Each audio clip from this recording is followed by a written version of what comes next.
اسرائیلی فوج نے لبنان میں بھی فوجی کارروائیاں تیز کر دی ہیں۔ حزب اللہ نے اسرائیلی ہیلی کاپٹر مار گرانے کا دعویٰ کر دیا۔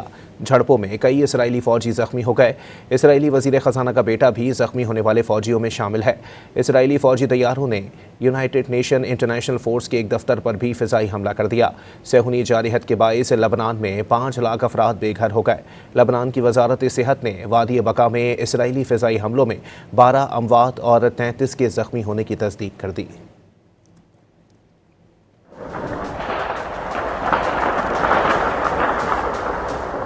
اسرائیل نے ایران کے ساتھ ساتھ لبنان کے خلاف بھی جارحیت کا سلسلہ جاری رکھا ہوا ہے۔ صہیونی افواج نے بیروت پر فضائی حملوں کی 26ویں لہر کا آغاز کر دیا۔ اسرائیلی فوجیوں نے بقا ویلی کے مشرقی علاقے میں ہیلی کاپٹر کے ذریعے اترنے کی کوشش کی، تاہم انہیں شدید مزاحمت کا سامنا کرنا پڑا۔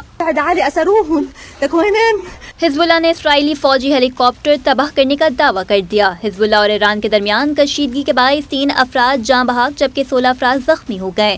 موجودہ صورتحال کے پیش نظر شہریوں کو بقا ویلی سے انخلاء کی ہدایت کر دی گئی۔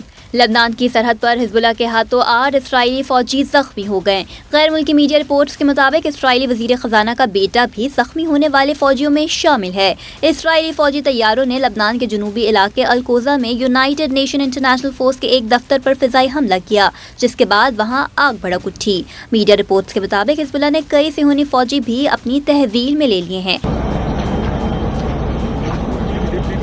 ادھر اسرائیلی فوج نے بالبیک شہر میں بھی بمباری کر دی، جس میں 9 جانیں چلی گئیں۔ قابض اسرائیل کی جانب سے وحشیانہ بمباری میں تیزی اور اس کے دائرہ کار میں وسعت کے باعث لبنان میں بے گھر ہونے والے افراد کی تعداد تقریباً 5 لاکھ تک پہنچ گئی، جن میں اکثریت بیروت کے جنوبی ضاحیہ اور جنوبی لبنان کے علاقوں کے رہائشیوں کی ہے۔